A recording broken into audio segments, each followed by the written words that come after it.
Well, even though we are still in the mood of celebrating the World Cup, Argentines are the one really celebrating right now, declaring a holiday today just to celebrate the Mundial that they won over there in Qatar. Welcome you on the show, 360 Sport on Trust TV. I am Adeni Ajishafe. Well, we just have to talk about our own first. Talking about athletics, this year has been one of those years that really athletics really thrive in Nigeria. Let's start with the first story. World Athletics. Team Nigeria placed 7th in women ranking. When it comes to athletics this year, the women really showcased a lot of talent. They really did well really this year. It has to do with the likes of Toby, not forgetting Ese Brume and all the likes for what they did for Nigerian sport in 2022. Well, from the way it is right now, if you look at the way the ranking is when it comes to the women, the countries actually talking. Yes, talking about what's happening right now. Well, Great Britain, well, Jamaica actually came first. Jamaica, USA, Ethiopia, Great Britain, Kenya, Netherlands, Nigeria. You have Kazakhstan, Bahamas, and Dominican Republic. But Nigeria coming 6th with 20 points behind the likes of Jamaica, 75 points, USA, 74, Ethiopia, 60, Great Britain, 39. You have Kenya, 39, Nigeria with 13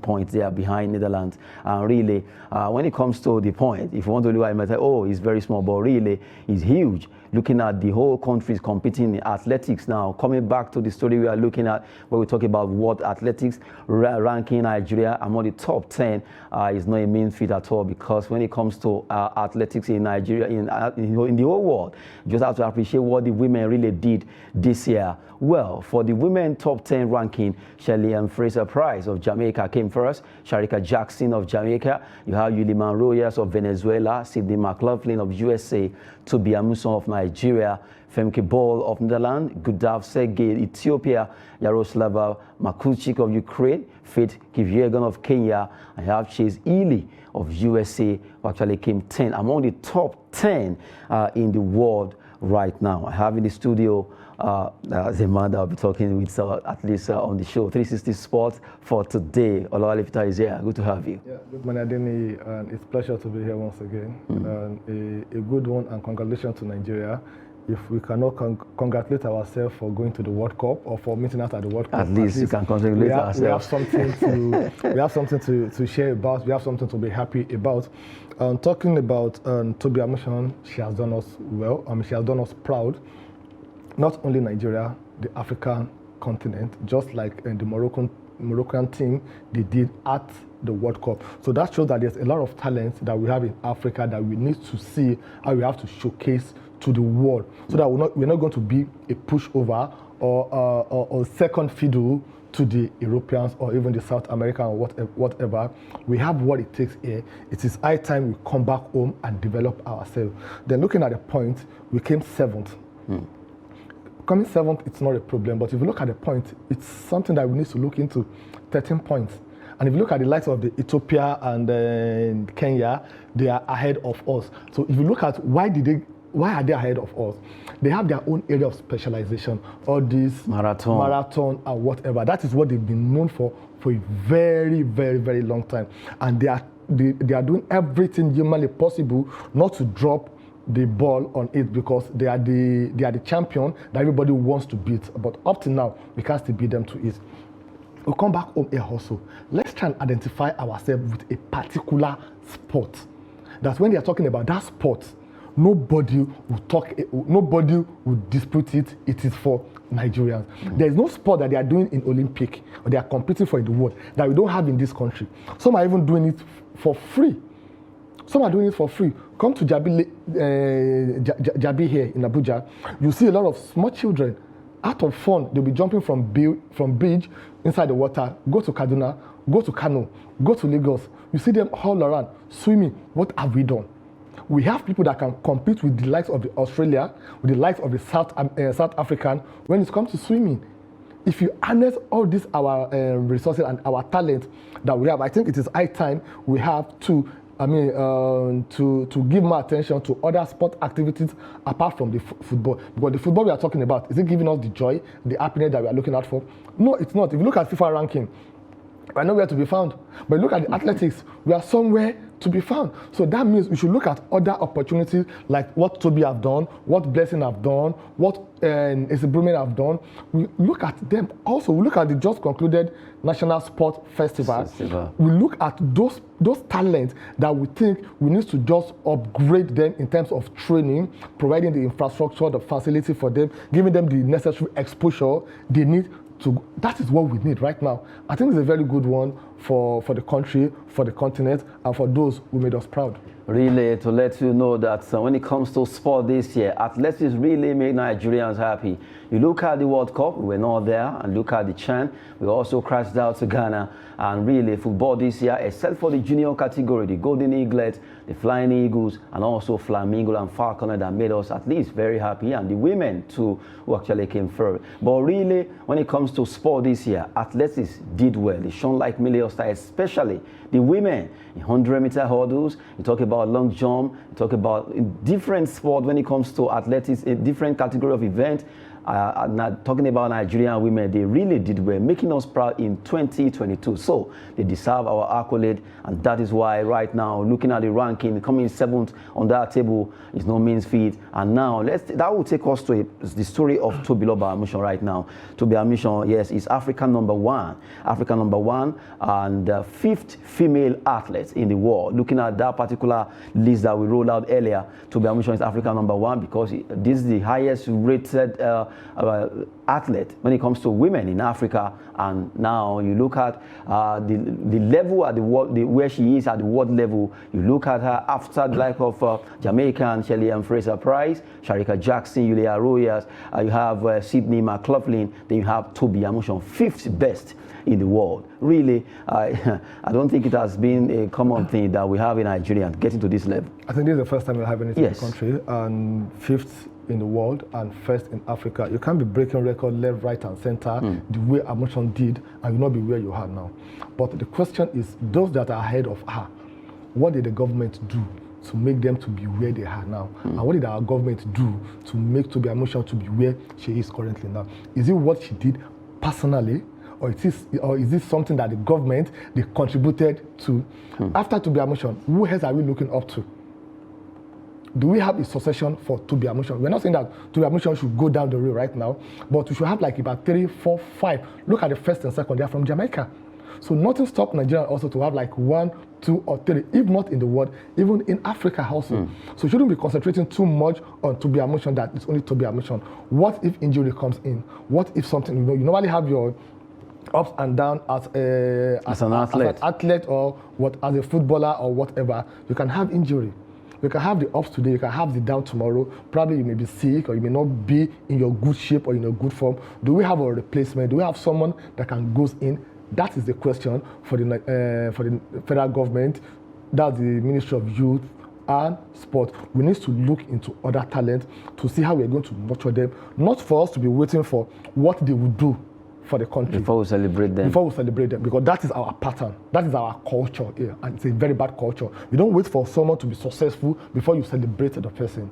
What did you do? What did you contribute as a government or as an individual before the person attained such feat? We're not saying that the government didn't try. Yeah, they tried with this adopting an athlete but we still need more than what they are doing currently now. Trying to talk about Tobiloba Amusan there, being the 1st in Africa, being rated by World Athletics right now, and 5th in the whole world. And really, she did well, running 12.12 seconds.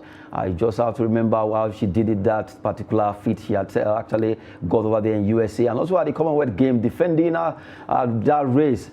That's 100-meter hurdles, and right now, Tobiloba Amusan really for 2022, you just have to call the year Tobi Amusan year. And also other athletes from Nigeria, Isabrumen, Blessing, Oborodudu, Odunayo Adekuroye, not forgetting all of them that did well at the Commonwealth Games, the wrestlers, the weightlifters, the paralifters, all of them, especially the women. Attention really show all that this year, 2022, Nigerian women in athletics or in sport really did well. You look at the Falconet, what they did.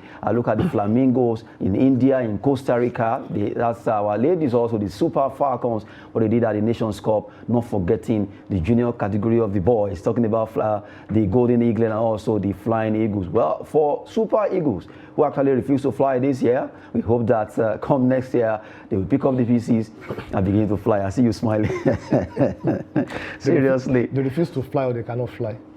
They actually they could fly, but they refuse to fly. They refuse to fly. Yes. So that shows that we don't even have, maybe we have to change their name from the Super Eagles. No matter what happens, yes, you can't see an eagle that refuses to fly. But what if the eagle is actually hungry? Sorry? Well, if the eagle is hungry. So that's the problem we're having. Why do I say that's the problem we're having? The concentration we are giving to the Super Eagles is seriously too much. It's just too much. The attention is too much. So not that they are hungry. No, I'm just trying to at least some sarcasm here, but really, like somebody said, that I think it's high time that the NFF, or they should do everything to make sure the attention given to Super Eagles should be reduced. Share it, let it spread, so that they will see that okay, without you we can't go places, because that's strolling to the park style of most of the Super Eagles players should stop. They will always call me.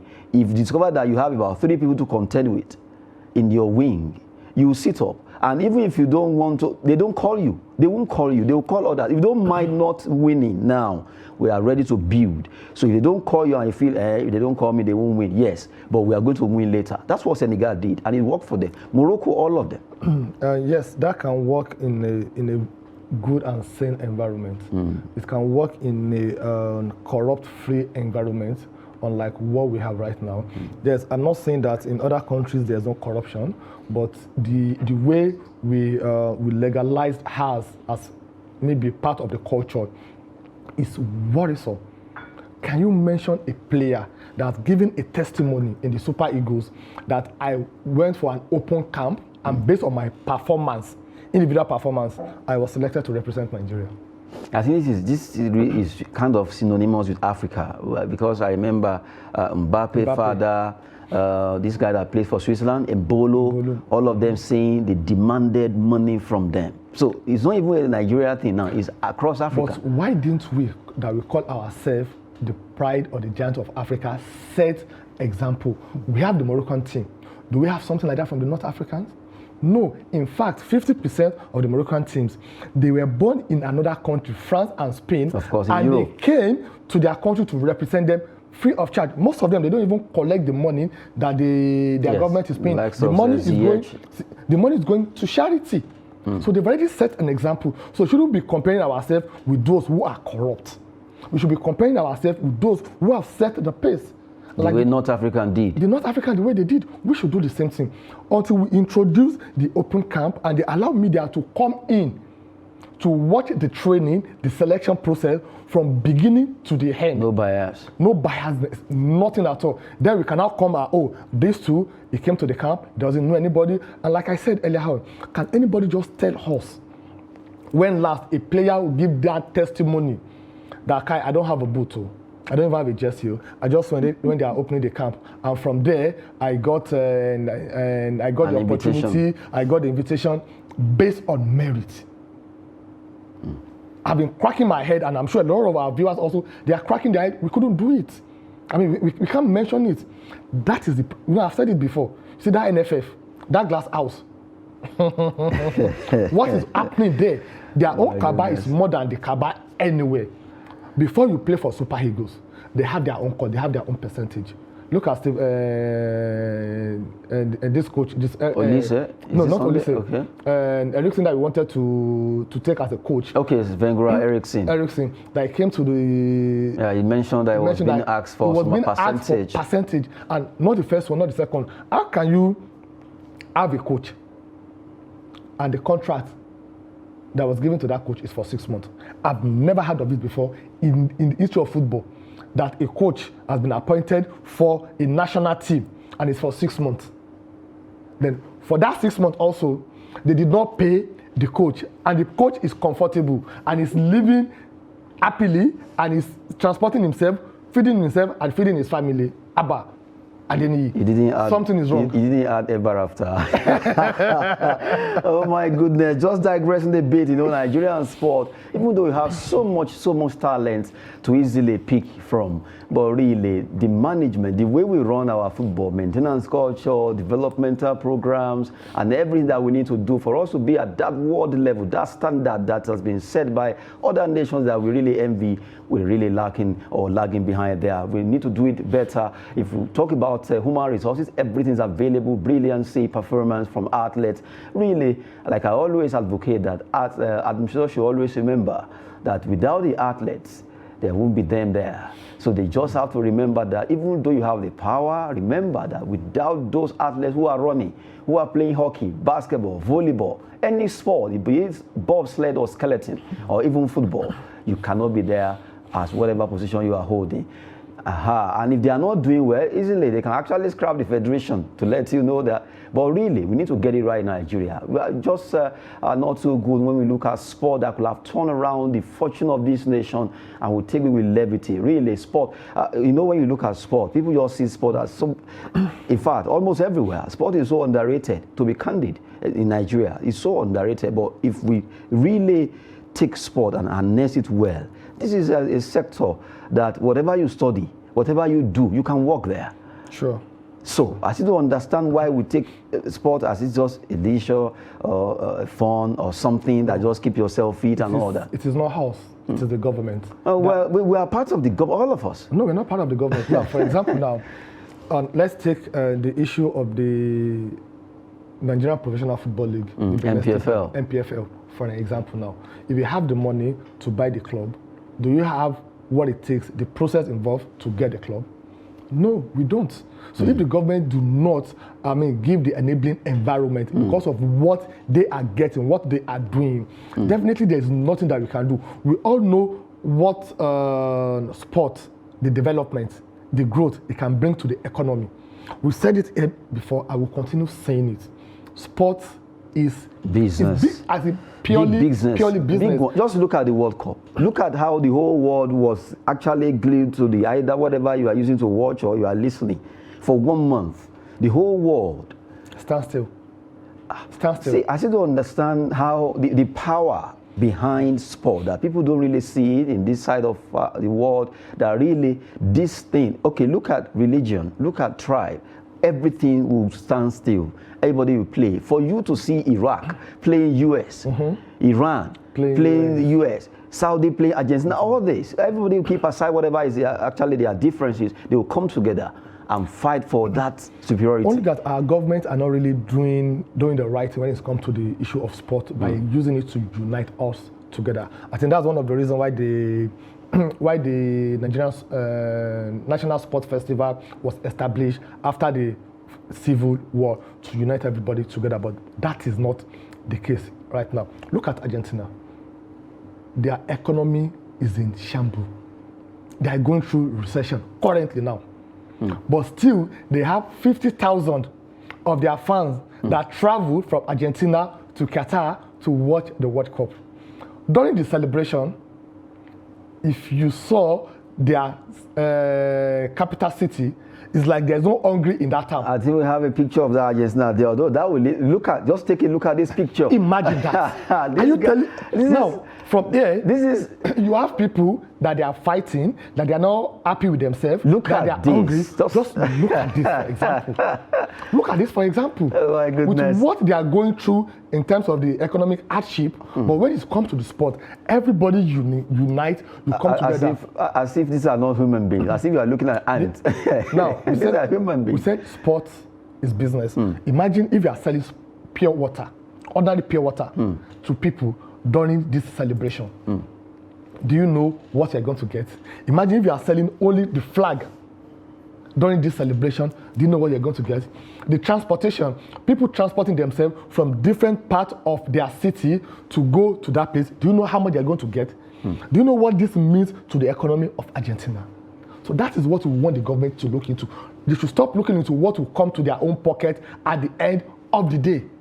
It is very, very, very frustrating and annoying seeing the kind of talent, the opportunity we have to make things better, to even ease part of the burden that the government has, because by doing so, there's something we call CSR, corporate social responsibility. The clubs will also be doing it, maybe to do road, to tie road, to do borehole, to do schools, one thing or the schools to and all that, hospitals, to build a maternity center, stuff like that. You give it to them that you are taking from us. What are we going to take from them? We have that, and we have people that are ready to do this. Just for the government to allow it to work.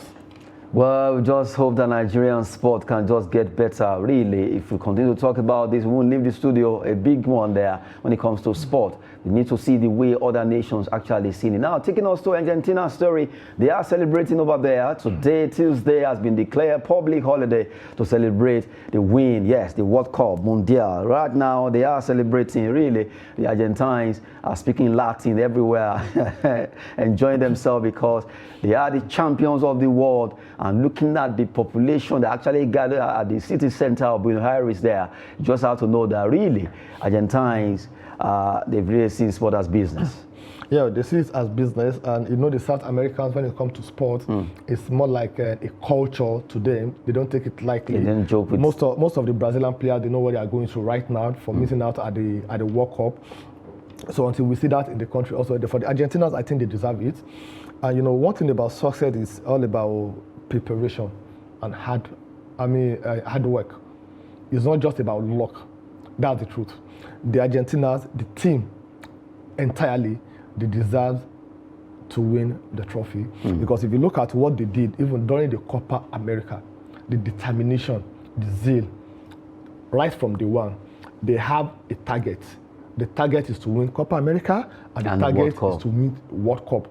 And they did everything possible to make sure that they achieve that. So to me, I think congratulations to them. They deserve it. They should enjoy it. The last time they won it was in 1986. 1986 to 2022. It's a long period for a football nation. 36 years. For a football nation like Argentina that have the likes of Messi, who has been dominating the world of football for more than 10-12 years. I think they really deserve it. I'm giving it to the team sincerely. Seriously, Argentina, they need to celebrate. In fact, maybe they should add one more day to the public holiday. If Saudi Arabia can declare public holiday for beating Argentina just for beating Argentina one day, they should just declare one week for at least after being defeated, they got back to their feet and winning. Well, that's a way of not giving up. Talking about Argentina, after that loss against Saudi Arabia, they pick up the pieces and they never say die spirit in the Argentines. Came up, fought hard, and eventually they scooped that particular coveted trophy. Now, before we go, Lionel Messi, yes, the man of the moment, who has really done well in what they call La Poga Atomica right now, has won another award, BBC, yes, that's the award there, BBC Sport Personality World Sports Star of the Year. That's the award he just got from BBC, announced, and right now, the man of the moment, I'm sure another one is waiting, Ballon d'Or is coming.